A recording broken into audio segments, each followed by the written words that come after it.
I'm going to tell you how to take 3 or even 5 pounds out of your pack, but there is a catch.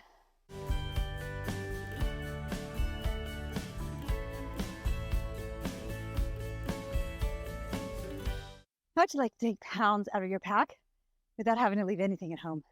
I recently did a video on how to lighten your pack for free, and you can see that linked up above.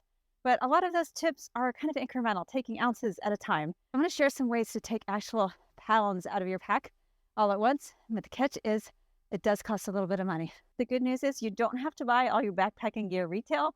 In fact, there's a very healthy market for used backpacking gear. So if you want to take advantage of some of these 4 tips, but you don't have much money in your wallet, then go ahead and check out the Facebook groups and other areas that you can get used gear. REI actually now even sells used gear. Look around, look on your local marketplaces, yard sales, all that kind of stuff. So before I get into my 4 tips for lightening your backpack, I just want to share my philosophy with you. I like to look at cost saved per ounce or per gram. I prefer to use grams, so here's a quick look at how the math works out on that. First, you take the weight of the new item versus the weight of the existing item if you've got one, and then convert that weight into grams. Then what you do is take the price of the new item and divide it by the grams, and that gives you the cost per gram saved. In this case, it's $222 a pound, which is a shocker, but 47 cents a gram does not seem like that much. Once you're armed with this information, then you can make some really intelligent decisions about what gear is worth upgrading and what gear is better to hang on to for a while. Some choices are a lot more expensive per ounce than others. So you have to think about that price, but then also consider how much wear something's going to get you, how long you're going to have it. So if you can buy a piece of gear and have it for 3-4 years or even more, and the cost per ounce is high, then it might be worth it. If the cost per ounce is high for something that is relatively short lifespan, then you might want to reconsider. So the first way to take weight out of your backpack is to actually take a good hard look at your backpack itself.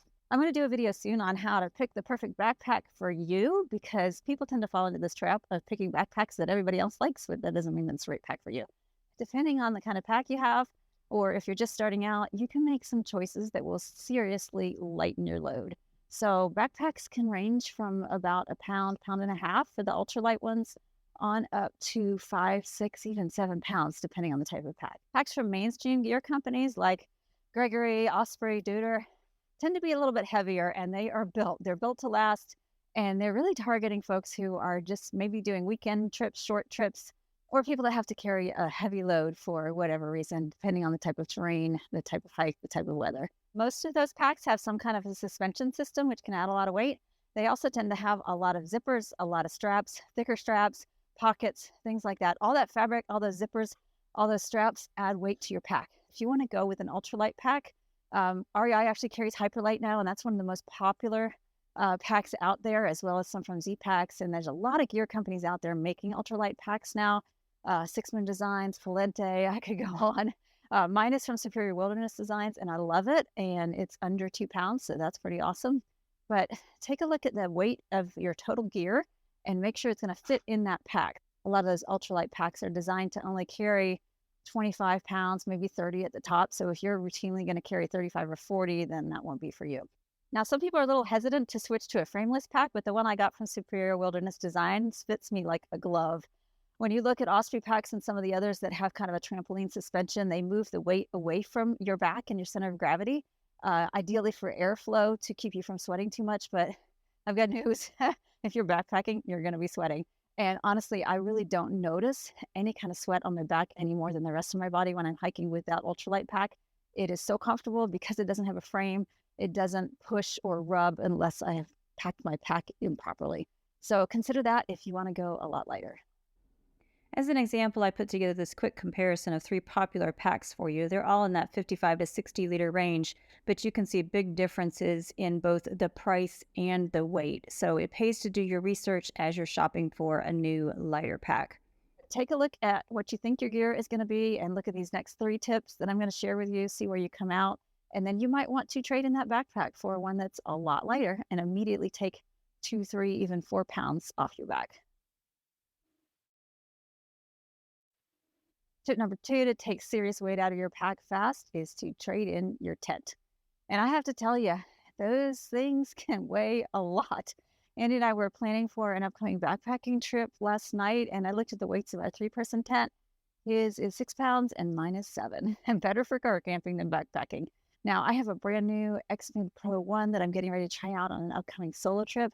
That only weighs 1 pound. So you can see that tent choices make a big difference. Now, if you're a big person, you can find a 1-person tent that fits you. There are some out there on the market, but you might want a 2-person tent. And typically when I've done long trails, I have used a 2-person tent, except for when I started the PCT last year. My Nemo was in the shop and I borrowed an 𝐒𝐿 for a friend, and I loved it. Even though it was only 1-person tent, it's got huge vestibules. And so when the Pro came out, which is made out of Dyneema, I was there hitting click, click, click, click, click as soon as they started selling to make sure that I got one. And luckily I did. It's an amazing tent from 𝐒𝐿𝐴. So take a look at that one. If you've got some money, it runs about $600. Some ultralight tents go up to $700 or even $800, but you can find used gear for a lot less. In fact, when I bought my Nemo Hornet, which is a 2-pound tent, so not bad at all, I think I paid $135 for it at a yard sale at REI. So pick what you want, do your research, and then make a short list of 2 or 3 tents that you're interested in and shop for those used if you don't have the money to buy them brand new. The most affordable lightweight backpacking tents are made out of either sil nylon or polyester nylon. I forgot what that's called exactly. Anyway, those are less expensive than Dyneema fabrics. What tends to make tents a little heavier is whether they are double walled, so you have the tent body and then a rain fly that goes on top, or single wall. Single wall is a lot lighter, but it also tends to get condensation. So you need to make sure if you buy a single wall tent that it's got good ventilation to keep that condensation from falling on you in the middle of the night. Another thing that's going to make a difference in the weight of your tent is how many stakes you need, and if you have a ground cloth and what kind of ground cloth. So do a little math on those things to make sure that you are looking at the total packed weight of your tent and not just the weight of the tent itself. And talking about tent stakes, there are all different kinds of tent stakes. You can get titanium ones that are really light, needle style. Some have like a Y shape, some are V shaped, some are heavy duty plastic with holes. So the type of stake that you use is going to make a difference, as well as the number of stakes. My 𝐒𝐿𝐴 that I just got can be set with 4 stakes, although I prefer 2 more to hold out the doors. But some of these tents, ultralight ones, may take 8 or 10 stakes. So you need to factor that into what your total weight is going to be. If you're using a trekking pole tent that doesn't require poles, then that can save you some weight as well. Although if you don't use trekking poles, then you'll want to either buy the poles that come for the tent. Some of those are really lightweight, or start hiking with some trekking poles, which can do a number of wonderful things for your knees, your ankles, if you're doing a lot of rocky climbs and downhills. Before I move on, here's a quick comparison between 3 popular backpacking tents. You can see there's over £1 pound of difference and $150 in cost between the lightest and the heaviest. But as I mentioned, these are available sometimes on the secondary market. So if you can find one in good condition, you can save a lot of money and a lot of weight. If you're enjoying this video, I would like to ask you to please take a moment to like and subscribe. And if you hit the notification button, you'll also find out when I have new videos. So we are up to tip number 3 for how to take some serious weight out of your backpack, and that is to switch out your sleeping bag or switch to a quilt. Down is the lightest fill material that you will find for a sleeping bag or a quilt, but I also know that a lot of people don't want to use down, even if it's responsibly sourced, because maybe you're vegan, or maybe you like the fact that synthetic can help you stay warm even when it's wet and down can't.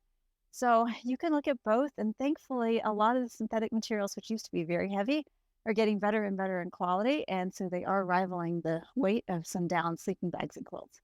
Something important to remember if you do decide to stick with a sleeping bag is that whatever insulating material you have, the stuff that's underneath you is not keeping you warm. That's why you need a good sleeping pad, which we'll talk about in a minute. But for a sleeping bag, it gets compressed as you lay on it and doesn't insulate. In fact, Big Agnes realized this a few years ago and came out with a sleeping bag that didn't really have an insulated bottom. It had fabric and it actually fit right to their pads, which is kind of cool. And it saves some weight. As a side sleeper and somebody that tends to run both hot and cold at night, I decided to go with a quilt that opens flat. So in the summertime, I can just lay it over me. In the wintertime on a cold night, I can strap it around my pad. It tucks in nice, just like a comforter at home. And if you think about it, we don't sleep in sleeping bags at home. We typically have a comforter, bedspread, or a blanket or something like that on top of us. And yes, it can get cold when air gets underneath, but all of the quilt manufacturers have straps that kind of take the edges and tuck them underneath like that. I guess that's the edge. And so it keeps you nice and warm. Uh, Honestly, I think I'm warmer in my quilt than I am in a sleeping bag. And because I'm a side sleeper and I tend to roll around a lot, I'm what they call, I guess, an active sleeper. The quilt works much better for me. I can kick out my feet if I'm warm, turn down the top, or pull it up over my head, whatever I need to do. It's very flexible and super comfortable. Another nice thing about quilts is that there are lots of companies now that make custom quilts. You've probably heard of Lighten Equipment, which is a big, well-known manufacturer. I got mine from Underground Quilts. It's also been around for a while. And some of these companies also have stock. So you can get custom if you've got time and you want to choose your own colors, choose your own fill power, anywhere usually from like 7 on up to 950. 700, that is, up to 950 fill power. But you can choose the colors, you can choose the size, so you're not carrying around more length or width than you need. And you can just make it what you want. So that's really nice. You can get exactly what you need, or even get different quilts for different seasons. If you want a really lightweight one for summer and a heavier one for winter, that works too.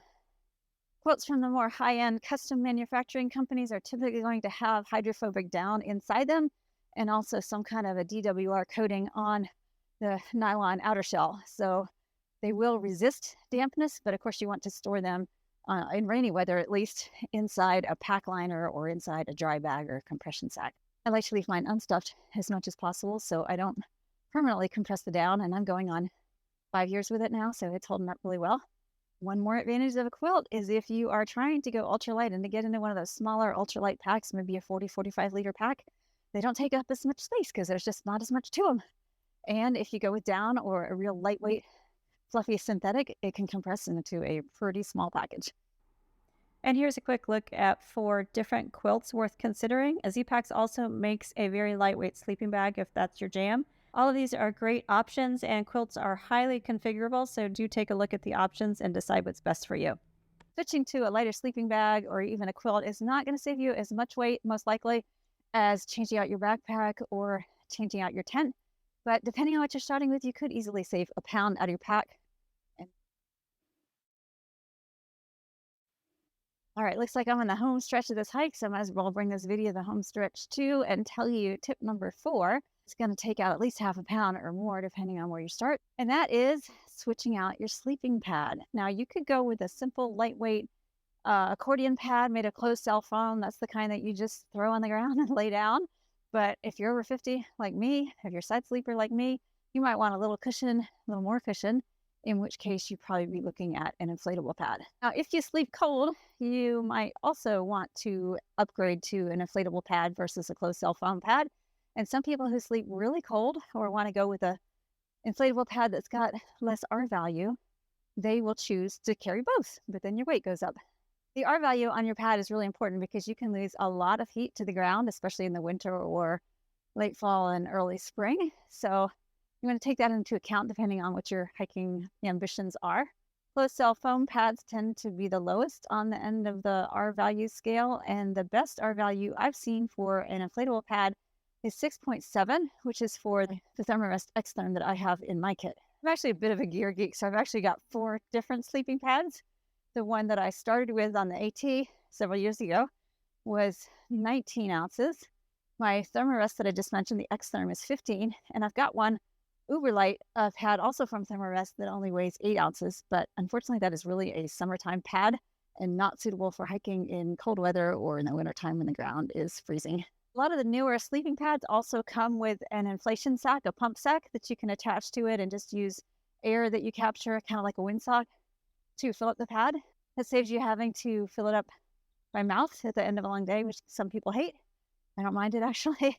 And you can also use that sack if you choose to bring it as a clothing sack during the day or even as a pillow. So you can make it do double duty for you. But personally, since I don't mind and I'm not too worried about mold, I have not had mold in any of the 4 pads that I use.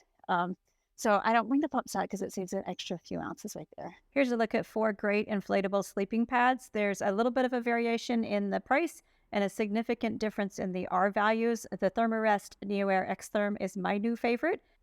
And I love that it is only 15 ounces with a 6.9 R value to keep me warm. So there you have it, 4 great ways to take some weight out of your backpack if you don't mind spending a little bit of money. or a lot of money. Again, remember your cost per ounce or cost per gram saved. If you are enjoying this video, I would really appreciate it if you take a minute to hit the subscribe button down below. That's a great way to let YouTube know that you appreciate my content, and that helps them get it in front of people like you who would also value what I have to share.